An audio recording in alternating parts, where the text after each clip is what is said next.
휘파람을 불어야 합니다 라고 하는 제목으로 말씀드리려고 합니다. 주로 앞에 그림 나와 있는 것처럼 봄이 와서 나무들이 꽃망울을 맺었습니다. 지난주 후반주쯤에 와가지고는 이란의 전쟁도 한참 막 그러니까 마음도 심란하고 기름감 올라가니까 우리 피부에 느끼는 것 아닙니까? 문평동이라고 하죠. 저 문평동이라고 하는 동네 이름을 이번에 처음 알게 됐는데요. 가까운데 다리 건너 문평동 큰 불이 나가지고 많은 인명피해도 발생했습니다. 어제는 방탄소년단이라고 BTS가 막 공연을 떠들썩하게 해가지고 사람들 마음이 오락가락 막 즐거웠다가 슬펐다가 힘들었다가 이렇게 좋았다가 양가 감정을 다 느끼면서 복잡하게 살았던 한 주간이었는데, 그럼에도 불구하고 때는 바야흐로 봄이 완연해져서 어제 우리 집사님 내외가 백집사님 내외가 저 교회 화분 분갈이를 했는데, 거기 보니까 겨울에 꼭 죽은 줄 알았던 장미 화분들이 새싹을 뽕글뽕글 이렇게 내놓고 너무 귀엽더라고요. 야, 진짜 봄이 오는구나. 마음이 즐거워지고 또 따뜻한 기운이 느껴지는 그런 생각이 들었습니다. 봄이 오면 노란 개나리도 피고 분홍색 진달래도 산에 들에 피게 될 것입니다. 하얀 민들레, 목련 이런 것도 있고 노란 민들레도 피죠. 연분홍 벚꽃도 피게 될 것이고, 나무들마다 연두색 새싹을 내가지고 우리로 하여금 정말 새로운 희망을 보게 할 것입니다. 우리는 어떻게 될까요? 청개구리는 기지개를 켜면서 엄마를 찾게 될 것이지만, 우리들은 옷을 좀 가볍게 그렇게 입게 될 것입니다. 이제 날씨가 따뜻해지면 동네에 친한 분들하고 한가롭게 햇볕 잘 드는 담벼락에 앉아가지고 담소를 나누기도 하게 될 것인데요.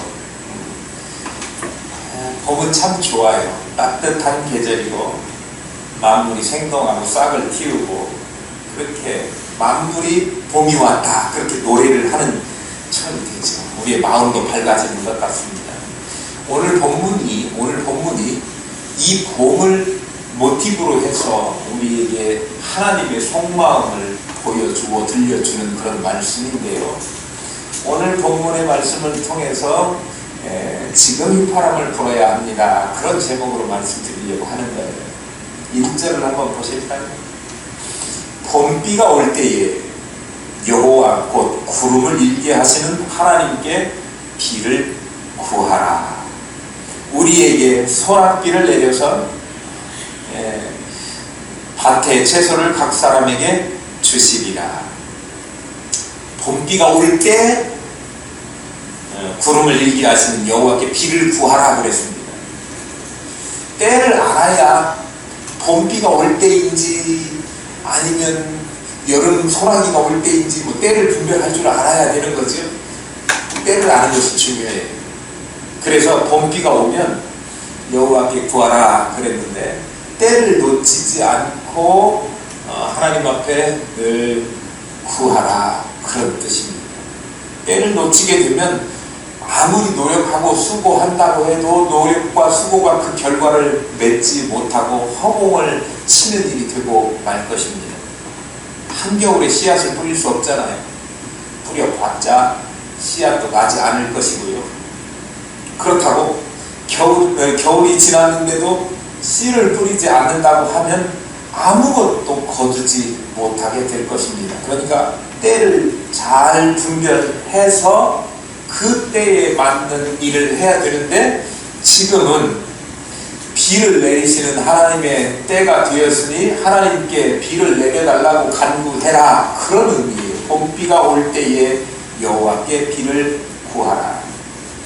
정해주신 때에 시기적절하게 하나님께 향하여 우리가 은혜를 구해야 된다.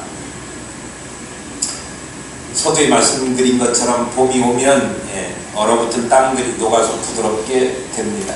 이 묵은 땅들, 그 땅들은 농부들이 농기구를 사용해서 갈아엎고 거기에 씨앗들을 뿌리게 되지요. 그러면 봄, 여름, 가을을 거쳐가지고 풍성한 열매를 맺게 될 것입니다. 그러니 우리는 이 봄에 뭘 해야 되느냐 그러면 묵었던 땅을 갈아엎고 거기에 씨를 뿌려야 한다. 상징적으로 그렇게 말씀하고 있는데요, 사실은 우리의 묵어진 그런 땅들, 굳어진 땅들을 갈아엎어서 하나님의 복음의 말씀들이 심기워져서 그것이 싹이 나고 자라나고 열매가 맺도록 우리 마음밭을 기경해야 한다라고 하는 말씀입니다. 봄비는 히브리서 성경에 보면 늦은 비라고 표현되어 있습니다. 오늘 봄비면 이른 비 아닙니까? 헷갈릴 수 있는데요, 이스라엘의 그 농사를 보면 조금 이해할 수 있습니다. 팔레스틴 지방은 태양력이 10월 중순에서 11월 달 이때 비가 내리고 그리고 그때 파종을 하게 됩니다. 그래서 이때를 가리켜서 이른비 그래요. 그리고 해가 지나가지고 3월달, 4월달 이때가 되면 이제 곡식들이 자라나서 추수를 할 수 있도록 그때 또 비가 내려요. 한참 성장기에 비가 내려줘야 되지 않습니까? 그때 오는 비를 늦은 비라. 근데 우리는요, 우리 성경에 우리가 이해하기 좋도록 뭐라고 했어요? 봄비 이렇게 표현하고 있습니다. 어쨌든 이른 비와 늦은 비가 적절하게 내리는 것은 하나님의 특별하신 은총이라고 이 이스라엘 백성들은 생각했던 것입니다. 그도 그럴 것이 물은요, 물 자체가 가지는 물리적인 의미보다는 물이 가지고 있는 그 상징적인 속뜻, 속의 의미, 그것이 중요하기 때문입니다. 빗대어서 하나님의 속뜻을 말씀하시는 거지요. 어떤 사물을 빗대어서 말을 함으로써 진짜 그것이 내포하고 있는 말을 표현하는 것, 그래서 내세우게 되는 것, 이것을 가리켜서 심볼리즘이라고 이야기합니다.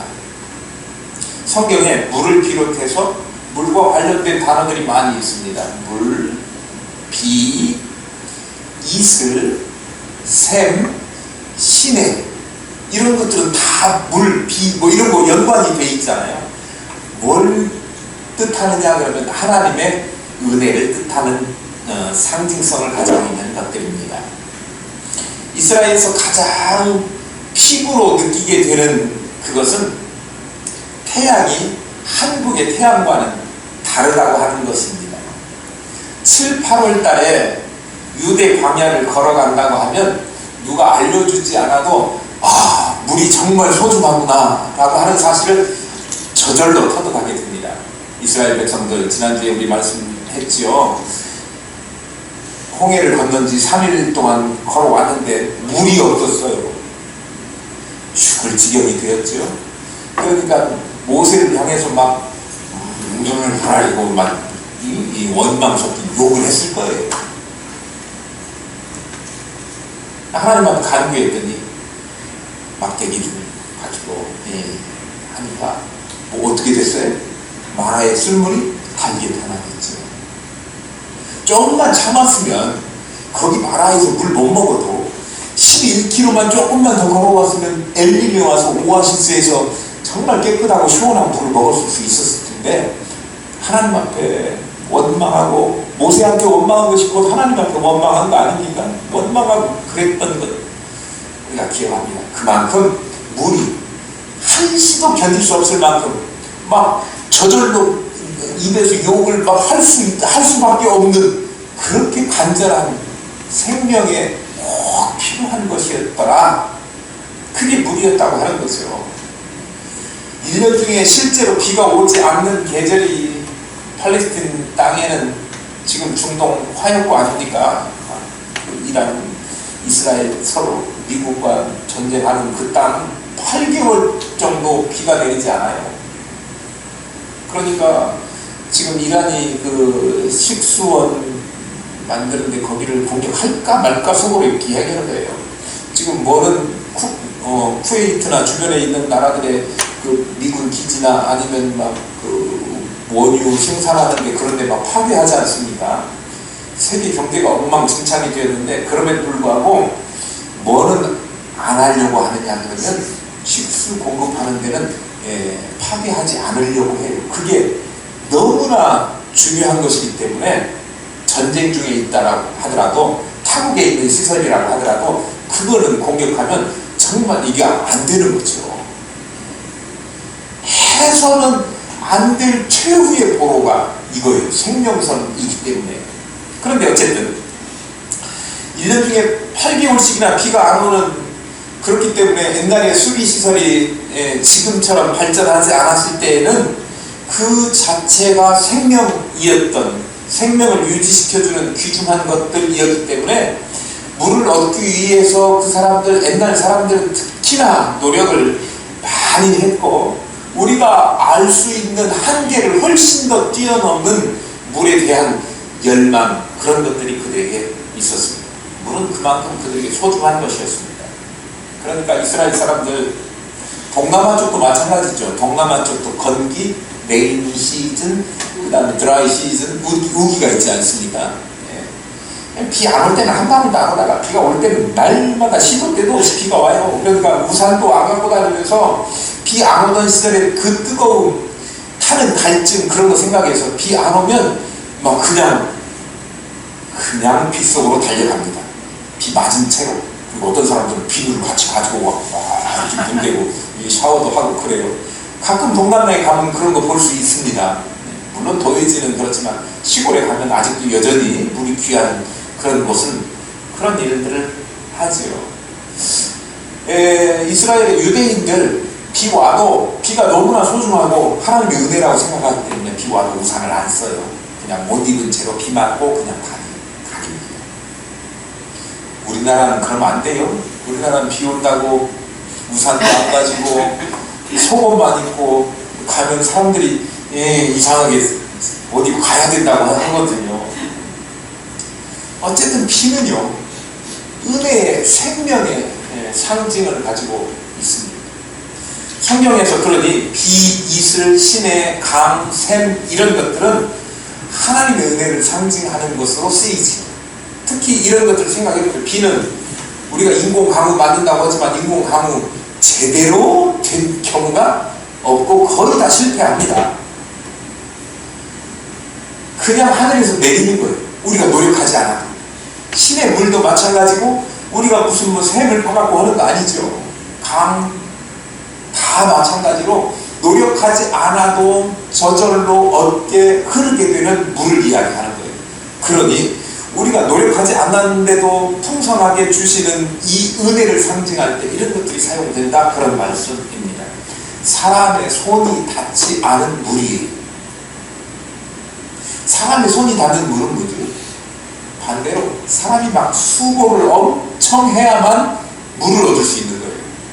우리도 보면 물 안 나는 그런 지역은 깊이 파잖아요.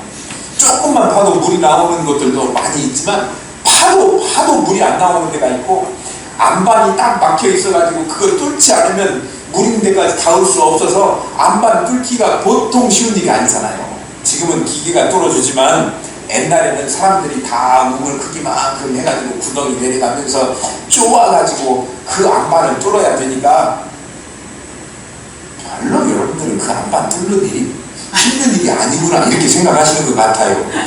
근데 제가 저 바닥에 한번 조금 쪼아보니까요, 기계 가지고도 쉽지 않더라고요. 기계 가지고 하루 종일 했더니 막 손이 밤에는 덜덜덜 떨려요. 해보셨어요? 네. 그런데 손도 대지 않고 물이 솟아나는 그런 샘, 우물, 강 이런 것들은 정말 은혜인 거죠. 그냥 공짜로 덤으로 쉽게 얻을 수 있는, 그러니 받아 먹기만 하면, 흐르는 물 떠먹기만 하면 되는 것이니 이건 선물 아니고 뭐겠습니까? 생명을 보존하고 유지할 수 있는 이것을 손도 대지 않고 힘들이지 않고, 그래서 이런 물, 샘, 강 이런 것들은 하나님의 은혜인 거예요.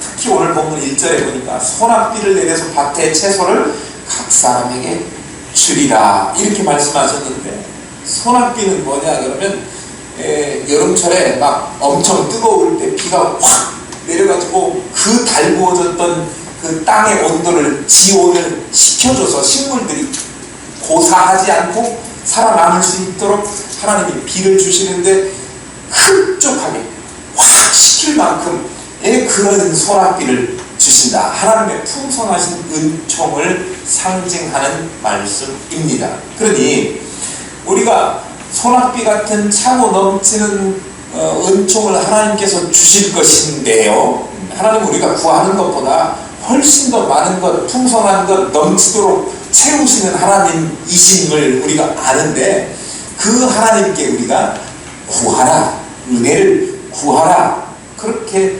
말씀하고 있는 것입니다. 언제요?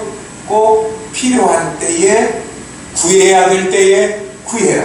봄이 왔을 때에 봄비를 구하고, 또 소낙비가 필요한 때 소낙비를 구하면 하나님께서 주시는 거예요.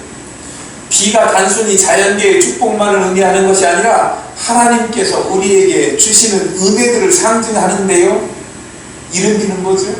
하나님께서 식물들을 싹이 트게 하실 때 주시는 비 아닙니까? 우리로 하여금 하나님의 은혜를 발견하고 깨닫게 하시고 중생하게 하시는 은혜라고 표현할 수 있습니다.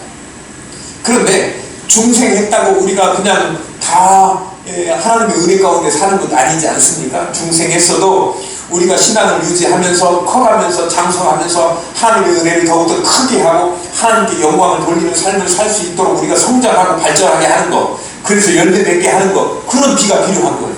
그런 비를 구하라는 것을. 그게 뭐예요? 늦은 비라고 상징할 수 있는 것들이지요. 오늘 여호와께서 우리에게 이러한 은혜를 간구하라 라고 말씀하시는 거예요.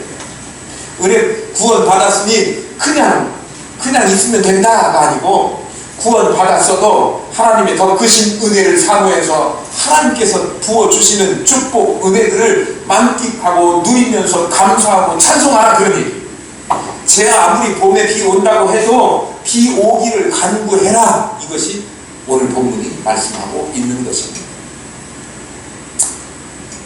하나님께서 만약에 자연을 저주하시면 비가 안 내리고 멎어요. 3년 6개월씩 비가 안 올 때도 있었지 않습니까? 비도 내리지 않아요.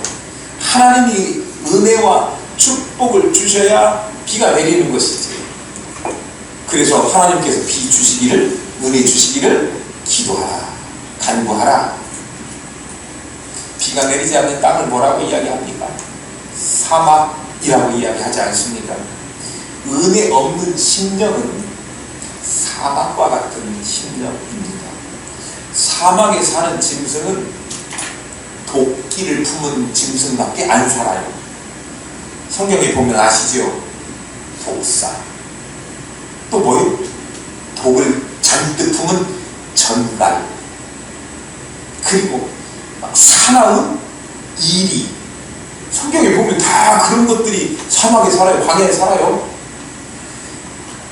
하나님의 은혜를 받지 못하면 비가 내리지 않는 사막에 그런 독을 품은 것들만 존재하는 것처럼, 하나님의 은혜가 내리지 않는 우리의 심령은 도끼만 품은 저주스러운 마음만 생겨나는 그런 심령일 수밖에 없다라고 하는 거예요.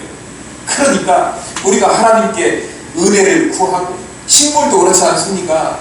사막지대에 사는 식물들 여러분 생각나는 거 한번 뽑아보세요. 네? 선인장 뭐 있어요? 가시. 그게 뭐 이파리 대신에 한다고 하는데, 이파리면 이파리 같이 생겼어야지 찌르는 게 바위 같이 생겨갖고 이제 사람들 찌르는 거 선인장뿐만이 아니에요.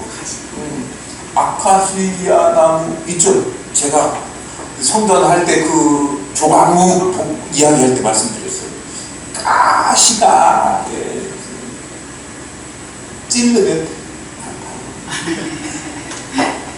그런 것들만 있어요. 그런데 오아시스에 가면 지난번에 엘림에 가니까 뭐가 70주 있었어요? 야자수 반투이 풍성한 열매를 주렁주렁 맺는 열매들이 거기에 막 가득하게 은혜가 임하면 물이 풍성하면 풍요로워지고 넉넉해지고 베풀고 싶어지고 그렇게 되는 거예요. 좋은 것들이 열매 맺게 되는 것입니다. 우리는 뭘 구해야 돼요? 비를 구해야 됩니다. 하나님의 은혜를 구해야 됩니다. 하나님은 우리에게 은혜의 본비를 내려 주십니다. 좋은 것 주세요. 더 큰 은혜 달라고 우리가 구하면 진짜로 더 큰 은혜를 주실 줄로 믿습니다. 하나님께 간구해야 될 제일 좋은 때가 지금이 아닌가 그렇게 생각합니다. 봄 비가 올 때에 하나님께 봄 비를 구하라 그랬는데요. 지금이 그 봄의 계절 아닙니까? 이때를 놓치지 말고 하나님 앞에 간구해서 하나님의 은혜를 구하여서 은혜를 받으시길 바라요. 우리의 교회의 부흥을 위해서 간구하셔서 우리 교회를 부흥케 하실 그 간구가 있어야 될 줄로 믿습니다.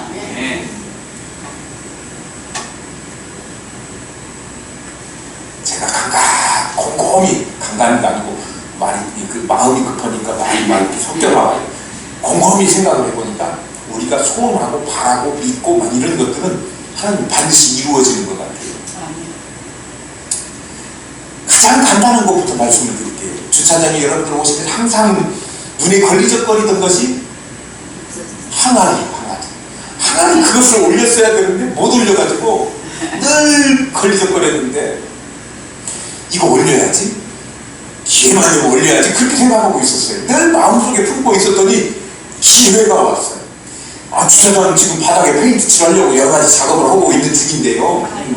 지금 올려야 돼요. 안 그러면 이게 복잡해져요. 근데 하나님이 제일 좋은 시기에 딱 보내주셨어요.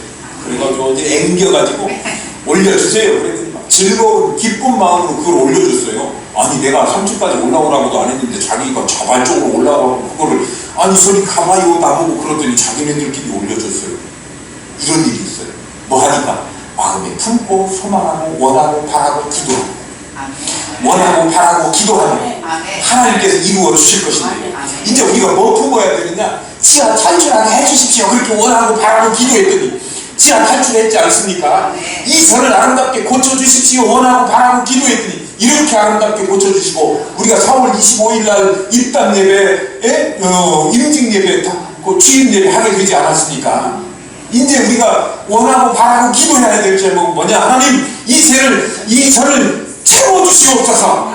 채워주실 줄로 믿습니다. 하나님이 그들의 마음을 변화시켜 주셔서 우리가 전할 때 올 수 있도록 하나님 힘을 더해 주시고 우리에게 능력을 더해 주옵소서. 이 때가 하나님의 때가 아닌가 싶습니다. 하나님 보내주옵소서. 아멘만 하지 말고 박수를 치라고.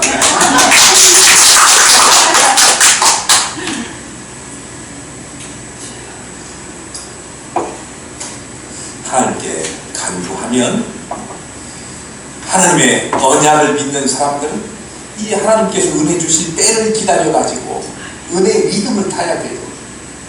지금은 은혜의 때, 간구할 때입니다. 이른 비, 늦은 비, 누구의 약속입니까? 창조주 하나님의 약속입니다. 하늘문을 열어서 이른 비, 늦은 비를 내리시는 분 바로 하나님이신데요. 약속하시고 그 약속을 성취하시는 이가 하나님이시고 그 일이 하나님의 일이시고 그 하나님의 은혜가 약속하시고 성취하셔서 우리에게 미치게 되는 것입니다. 그러면 우리는 이 약속과 성취를 위해서 누구에게 간구해야 됩니까? 하나님께 간구해야 돼요. 하나님께만 의지해야 돼요. 하나님만 믿어야 돼요. 그런데 사람들이요, 하나님 말고 다른 데에서 다른 때에 다른 식으로 은혜를 달라고 복을 달라고 하는 경우가 있어요. 우리 주변에도 많잖아요. 어저께도 가다 보니까 막 깃발 이렇게 세워진 데가 동네마다 있고, 유성회가도 있고, 시탄진 어디도 있다며요. 네. 하나님 말고 다른 것들이 복을 줄 거라고 생각하는 그런 심리가 어리석은 자들에게 있었던 거예요. 하나님을 섬겨야 될 마땅한 이스라엘 백성들에게도 그런 마음이 있었어요. 그러니까 하나님께서 그들을 향해서 하나님 이외에 다른 신들을 섬기고 우상을 섬기고, 그러니까 결국은 어떻게 하십니까? 나라를 파버려요. 두 동강에게 나라를 막 빼앗기게 해버려요. 그래가지고 바벨론으로 포로로 가게 된 거예요. 그래서 바벨론 포로 고생살이를 하던 때에 오늘 스가랴 선지자를 통해서 그럼에도 불구하고 하나님께서 버리신 것 같지만 다시 원위치 회복시켜 주신다. 원위치 회복시켜 주시고 비를 주시고 이른 비 늦은 비를 주시고 회복시키고 많은 열매를 맺게 하시는 이가 하나님이다. 다른 분이 아니라. 그런 이야기를 하고 있는 거예요. 2절 보겠습니다. 드라빔은 허탄한 것을 말하며 복술자는 진실하지 않은 것을 보고 거짓 꿈을 말한즉 그 위로가 헛됨으로 백성들이 양같이 유리하며 목자가 없으므로 곤고를 당하나니 그랬습니다. 여기 드라빔이라고 나오는데 드라빔이 뭐냐 그러면 인간의 모습, 인간의 형상을 조각한 조그마한 인형 같은 거예요. 그걸 놓고 그 앞에 가서 손을 조아리고 물을 떠놓고 이렇게 복을 빌어요. 우리가 드라빔이라고 부르지는 않지만 다른 우상을 섬기는 절에 다니는 사람들 부처님이라고 깎아놓고 이렇게 해놓고 아침마다 치성을 드리고 그렇지 않습니까? 고대 이스라엘 이 팔레스틴 근동 사람들도 이 드라빔 조그마한 깎아 만든 이 조각을 자기네들 집의 수호신으로 삼았습니다. 그것을 가신이라고 이야기해요. 가신, 가정을 지켜주는 수호신, 가신. 이 드라빔이 히브리 사람들, 하나님만 섬겨야 되는 이스라엘 백성들의 가정에 들어오게 된 것은 이방 신들을 섬기는 그 영향으로 이방신, 이방 여자들하고 결혼하고 뭐 이렇게 해서 그렇게 들어오게 된 거예요. 이방 문화가 들어오니까 자연스럽게 이방의 신들을 섬기는 일도 같이 하게 되었던 것인데요. 왜 그렇게 됐느냐, 이게 상징하는 바가 정말 매력적이에요. 이거는요, 가지고 있으면 아기를 많이 낳을 수 있다고요. 요즘 여자분들은 아기 많이 낳을 수 있다고 막 즐거워하고 안 낳을 거야 도망가는데요. 아기를, 자식을 많이 가지게 되는 다산은요, 축복의 상징이에요. 아니, 상징뿐만 아니라 축복이죠. 오늘날 자식들 안 나니까 어떻게 돼요? 나라가 이제 큰일 난 거예요. 인구가 많아야 그 2세대 부양하고 나라가 좀 제대로 돌아갈 건데, 이제 나이 먹은 사람들, 노년층만 많이 남아있으니 국가가 부담해야 될 노인 보양 뭐 그런 비용들만 많이 나가지 실제로 생산 이런 건 할 사람들이 없는 거죠. 그러니까 걱정이죠. 그러니까 젊은이들이 많이 있고 어린아이들이 태어나는 건 축복인데요. 요 근래 최근에 7년 만에 결혼 인구가 조금 늘어나고, 그것은 뭘 앞으로 내다보게 하느냐 그러면 인구가 조금 더 늘어나게 될 것이라고 하는 그 예상을 하게 된다, 그런 발표를 한 적이 있어요. 그러니까 아이를 낳는 것은 상징적인 축복으로만 느낄 것이 아니라 현실적으로도 복인 거예요. 그런데 이 복을 과거에, 특히나 노경시대에 자녀들이 많다고 하는 것은 부강하게 된다라고 하는 상징을 의미하거든요. 그런 뜻이거든요. 그러니까 이 드라빔을 갖게 되는 거, 가정을 지켜주고 가정이 부자가 되게 하고 자손들 많게 되고 이렇게 믿고 있고요. 특히 이 드라빔을 유산으로 물려주 상속을 해주는데요. 드라빔을 소유한 사람, 특히 장자에게 많이 주는데, 이 사람은 다른 가족들을 지배할 수 있는 지배권을 가지게 되는 것을 의미해요. 지배권 하니까 그렇지만 가정을 다스리는 권리. 예를 들면 초상집에 가면 상주라고 있잖아요. 초상집에서 일어나는 모든 일을 결정은 누가 합니까? 상주가 해요. 큰아들 받아들여요. 다른 사람이 아무리 뭐라고 해도 상주가 결정하고 그대로 하는 것이 초상집 룰이에요. 알긴 아셔요? 가정의 지배권, 가정을 통제할 가장의 권리를 누구에게 주느냐? 그러면 이거 드라빔 가진 사람에게 주는 거예요. 그리고 이 사람에게는 재산 상속 1순위권이 주어져요. 당연하겠지요. 그러니 이 작은 드라빔, 그러니까 숨기기도 쉽고 또 훔치기도 쉬운 이 드라빔을 누가 갖고 있느냐, 이게 상당히 관심사였는데요. 그래서 이방 풍속이 이 히브리 민족에도 전해져서 그런 드라빔을 가지고 섬기는 일이 생기게 됐어요. 실제로 언제 등장하게 되냐면 다윗, 그리고 함께 살게 됐던 미갈이라고 하는 여자 있잖아요. 그 집에도 이 드라빔이 있었지 않습니까? 우리 그 사사시대 사사기 보면 사사시대 이스라엘 사람들도 이것을 가지고 섬겼음을 알 수 있습니다. 그리고 이것을 가지고 무슨 좋은 일이 일어날 건지 흉악한 일이 일어날 건지 이 점을 쳤다고요. 드라빔을 가지고 길흉을 점치는 것은 허탈한 우상을 섬기는 일임에도 불구하고 그 드라빔을 섬기는 일이 있었는데요. 이 드라빔을 가지고 점을 치는 사람을 복술자 그렇게 이야기하는데, 우리 성경에 보니까 점 치는 사람 이렇게 이야기하죠. 히브리어로 캐신이라고 해요. 복술자를 어디에서 온 말이냐 그러면 가르다, 자르다, 쪼개다 라고 하는 말을 가진 카삼이라고 하는 단어에서 온 말이에요. 우리 프로그램 보면 아프리카 추장들 무슨 일이 일어날지 닭 같은 것 잡아가지고 간을 꺼내가지고 보고 막 무슨 일이 일어날까 점치죠. 꼭 그거예요. 그러니까 짐승들을 잡아가지고 거기 간을 꺼내가지고 쪼개서 간을 꺼내서 무슨 일이 일어날 것이다 라고 점을 치는 사람, 그것이 복술자라고 하는 말입니다. 거기서 생겨난 말이에요. 그래서 간의 상태를 보고 길흉을 판단했기 때문에 이게 엄청나게 미신적이지 않습니까? 그런데 이걸 사람들이 믿어요.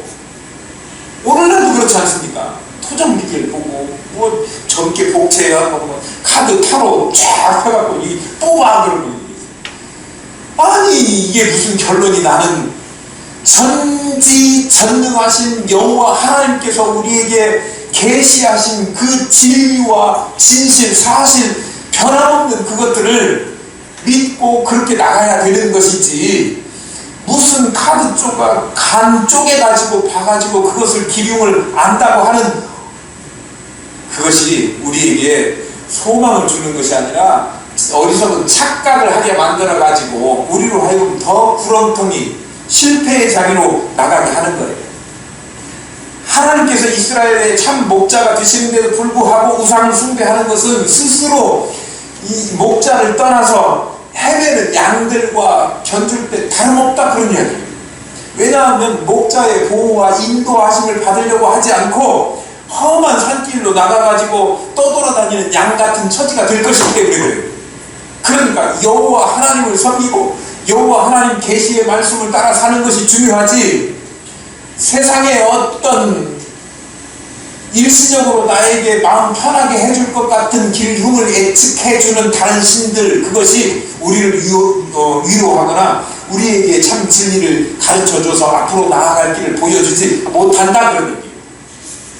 예수 그리스도 하나님 떠나면 안 된다, 결국 망하는 길이다 라고 하는 사실의 6절을 보겠습니다. 내가 유다 족속을 견고하게 하며 요셉 족속을 구원할지라. 내가 그들을 긍휼히 여기며 그들이 돌아오게 하리니 그들은 내가 내버린 일이 없었음같이 되리라. 나는 그들의 하나님 여호와라. 내가 그들에게 들으리라. 나는 그들의 하나님 여호와라, 그렇게 말씀하고 있습니다. 여호와라고 하는 이름이 뭔 뜻이냐고 하면 자존자, 스스로 있는 자라고 하는 뜻이라고 말씀드렸습니다. 당신의 백성과 맺은 언약을 지키고 실행하시고 이행하심에 있어서 절대적으로 신실하시며 변하지 않고 영원 불변하신 하나님이시다라고 하는 그 의미를 전달할 때 자존자, 스스로 있는 자, I am who I am, 여호와 이렇게 이야기하는 거예요. 나는 여호와다라고 말씀하시면서 뭐라고요? 하나님께 은혜를 구하는 그의 백성에게 구하기만 하면 반드시 들어주실 것이다 라고 하시면서 내가 반드시 지키는 여호와다 라고 도장 찍어준 거예요. 하늘 문을 열어서 은혜 베풀어 주시는 분이 누굽니까? 여호와 하나님이십니다. 약속의 성취는 누구에게 달린 겁니까? 여호와 하나님께 달려있는 거예요.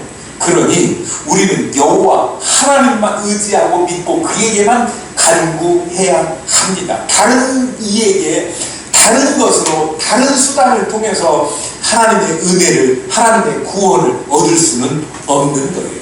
여호와 하나님만, 오직 여호와 하나님만 여러분과 상관 있기를 축복합니다. 8절 보겠습니다. 내가 그들을 향하여 휘파람을 불어 그들을 모을 것은 내가 그들을 구속하였습니다. 그들이 전에 번성하던 것 같이 번성하리라. 휘파람은요, 목자가 양떼들을 불러 모을 때 밥 주고 잘 시간이야 우리에 들어가자 해갖고 부르는 것이 휘파람이에요. 하나님이 휘파람을 부신다네요. 무슨 뜻이냐 그러면 야 이제 하나님의 백성이 하나님의 품 안으로 영역 안으로 들어와야 돼 라고 하는 사람들을 불러 모으기 위한 하나님의 부르심의 신호예요. 하나님께서 이스라엘 백성들을 사방의 원근 각지로부터 불러 모으시는데요, 그 모으시는 것은 구속받은 백성들로 하여금 하나님의 백성으로 온전케 살아가게 모으시는 하나님의 부르심이다, 그런 얘기예요. 하나님의 부르심을 받은 모든 영적 이스라엘 백성들은 원래 멸망받을 그런 사람들이었지만 하나님이 그리스도의 피값으로 되사신 그런 자들입니다. 그렇기 때문에 하나님은 택하신 백성들을 하나님의 나라로 불러들여 인도하실 것이다, 그런 말씀입니다. 6절과 7절에 유다 족속, 요셉 족속, 이거는요 분열 왕국 시대에 남유다 그 다음에 북이스라엘 족속들을 가리키는 거예요. 결국 뭐예요? 12지파 이스라엘 백성들을 상징하는 것 아닙니까? 그런데 그 백성들을 하나님께서 다시 불러 모으시겠다, 휘파람을 부시겠다, 그런 뜻입니다. 왜 그래요? 하나님께로 돌아오게 해서 하나님께 다시 예배하는 자 되게 하려고. 그래서 지금 우리 느헤미야에 의해서 온 사람들이 성전 다시 주변에 그 성벽을 쌓고 하나님 앞에 지금 낙성식 하는 대목을 살펴보고 있지 않습니까? 하나님께 예배하면서 예배가 정말 잘 회복되었음을 오늘 오후 시간에 확인하시게 될 겁니다. 한 분도 안 가실 거죠? 광고였어요. 바벨론에 포로되었던 이스라엘 민족으로 돌아오게 하심은 고국에 정착해갖고 하나님 앞에 예배하는 예배를 회복해 하심이고, 그리고 예배를 통해서 하나님의 사람, 하나님의 백성 돼서 장차 하나님의 나라로 불러들이시려고 하는 하나님의 휘파람이다, 그런 말씀이 있죠. 영원토록 하나님과 더불어 거하게 하시기 위해서 하나님께서 부르시는 거예요. 이 세상에서 나그네 같은 삶을 살고 있지만 참된 소망을 잃지 않을 이유는 하나님께서 하나님의 영원한 나라로 우리를 부르시기 때문입니다. 우리는 영원한 나라로 갈 사람들이에요. 새로운 삶이 그곳에 있게 될 것을 기다리고 있기 때문입니다. 스가랴 장씨는 바벨론 포로 시대를 거치면서 이스라엘 백성들이 급격히 줄었습니다. 빠져나갔습니다. 급격히 줄어든 상태였는데 이스라엘 백성들에게 하나님이 불러들여서 다시 많아지게 회복하게 어떻게 해요? 거할 곳이 부족하게 불러주신다. 어디 나오냐면 10절 끝에쯤 나와요. 거할 곳이 부족하게 불러주신다. 무슨 말씀입니까? 오늘식으로 말하면 앉을 자리가 모자라게 하나님이 세우신다. 보조 의자 놓고 앉아야 될 만큼 하나님께서 하늘 깊은 교회를 세우시고 사람들을 부르신다. 하나님이 초대하시니 우리는 뭐하라? 휘파람을 불라. 휘파람 불 때입니다. 지금이 바로 그때예요. 하나님의 부르심을 받은 영적 이스라엘 자손이 하나님께로 돌아오는 역사를 만들어 가는데요, 하나님 초대하시니 우리는 휘파람을 불어야 되지 않겠습니까? 잘 때를 분별해야 돼요. 휘파람 부는데요, 아무 때나 불면 안 되잖아요. 초상집에 가가지고 휘파람 불다가 뺨 맞아요. 아내가 죽었는데 화장실에 가가지고 혼자 휘파람 불면 웃었다가는 천하한테. 지금은요, 그럴 때는 휘파람 불면 안 되지만 지금은 하나님의 초대가 있고 아주 신나고 기분 좋은 봄날 꽃 피고 그 다음에 새싹이 돋고 열매를 기대할 수 있는 좋은 때가 왔어요. 우리 교회가 그런 봄 때인 거예요. 하나님께서 우리에게 귀한 때를 허락하셨으니 하나님의 은혜를 주십사 기도하고 하나님 채워주십시오 그렇게 하고 우리는 뭐 해야 된다고? 휘파람을 불어야 된다고. 휘파람 불어서 하나님 백성이 하나님께서 택하신 그의 백성들을 향하여 사방으로 불러드리는 그런 일을 우리가 해야 될 때가 왔습니다. 우리의 봄이 그때입니다. 지금 봄비가 내릴 때 그때라고 하는 것을 잊지 말고 삼천리 반도 금수강산에 하나님의 은혜의 시작을 부르는 그 시작이 우리 교회로부터 이곳으로부터 시작될 수 있도록 휘파람을 부시는 저와 여러분 되시기를 축복합니다.